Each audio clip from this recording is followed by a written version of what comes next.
গাঁও প্ৰধান গাঁওৰক্ষী বাহিনীৰ চিলমোহৰ জালিয়াতিৰে তিনিচুকীয়াত সক্ৰিয় গৰু চুৰি চক্ৰ ডুমডুমা আৰক্ষীৰ অভিযানত আটক হোৱা 2 গৰু চোৰক কাৰাগাৰলৈ প্ৰেৰণ গৰু চুৰিৰ সমান্তৰালভাৱে একাংশ সংগঠনৰ নেতৃত্বৰ ছত্ৰছায়াত গঢ়ি উঠিছে বৃহৎ সিন্ডিকেট গৰু সিন্ডিকেট চক্ৰক সমূলি উৎখাতৰ বাবে তৎপৰ হৈ পৰিছে তিনিচুকীয়া আৰক্ষী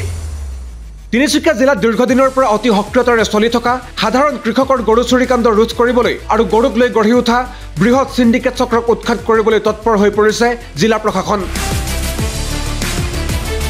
মন কৰিবলগীয়া যে জিলাখনৰ প্ৰায়বোৰ গাঁৱতে বৃদ্ধি পাইছে গৰু চুৰিৰ ঘটনা হাললৈ বুলি থোৱা গৰুহাল হেৰুৱাই সৰ্বস্বান্ত হৈছে বহুজন দুদিন পূৰ্বে বাগজান থানাৰ অন্তৰ্গত দুটা চোৰক চোৰাং গৰুগাড়ীসহ ডুমডুমা আৰক্ষী আটক কৰি বাগজান আৰক্ষীক গতাই দিয়াৰ পাছতেই জেল হাজতলৈ প্ৰেৰণ কৰা হয় উল্লেখ্য যে গাঁও প্ৰধান আৰু গাঁওৰক্ষী বাহিনীৰ চিলমোহৰ জালিয়াতিৰে সংঘটিত কৰা হৈছিল এই চুৰিকাণ্ড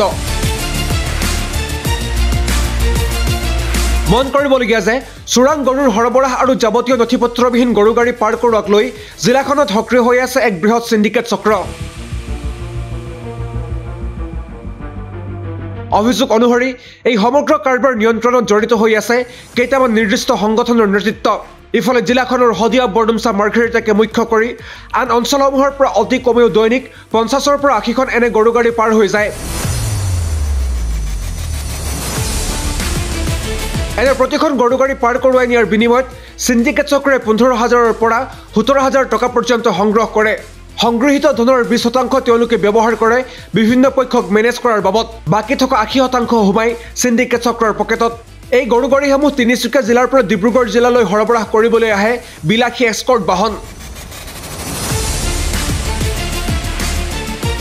অভিযোগ আছে যে নথিপত্ৰবিহীন প্ৰতিখন গৰুগাড়ী পাৰ কৰাই নিয়াৰ বিনিময়ত এওঁলোকে সংগ্ৰহ কৰে 50,000 টকা পৰ্যন্ত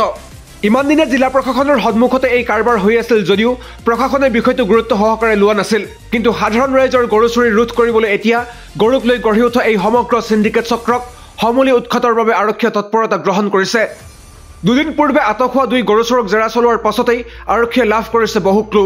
বিশেষকৈ জিলাখনৰ ডুমডুমা বাগজান আদি অঞ্চলত গৰু চুৰি কাণ্ড বৃদ্ধি পোৱাৰ প্ৰেক্ষাপটত অভিযান অব্যাহত ৰাখিছে আৰক্ষীয়ে ইফালে কেবিনেটৰ সিদ্ধান্ত অনুসৰি ৰাজ্যৰ কোনো হোটেল ৰেষ্টুৰেণ্ট অথবা সামাজিক অনুষ্ঠানত পৰিৱেশন কৰিব নোৱাৰিব গো মাংস আজি আমাৰ কেবিনেটত এটা সিদ্ধান্ত হ'ল যে অসমৰ কোনো হোটেল আৰু ৰেষ্টুৰেণ্টত গো মাংস পৰিৱেশন কৰা নহব আৰু বিভিন্ন ধৰণৰ যি সামাজিক ফাংচন হয় কোনোবাই ধৰ্মীয় সভা পাতিলে কিবা পাতিলে যিবিলাক সামাজিক সভা হয়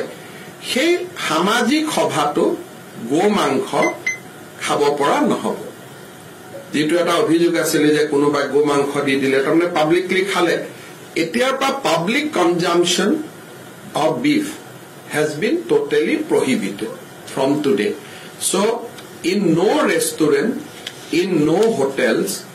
and in no public places এই নিষেধাজ্ঞাৰ পাছতে এতিয়া অধিক সক্ৰিয় হৈ পৰিব গৰুৰ সিন্ডিকেট চক্ৰ ব্যুৰো ৰিপৰ্ট আপডেট নাও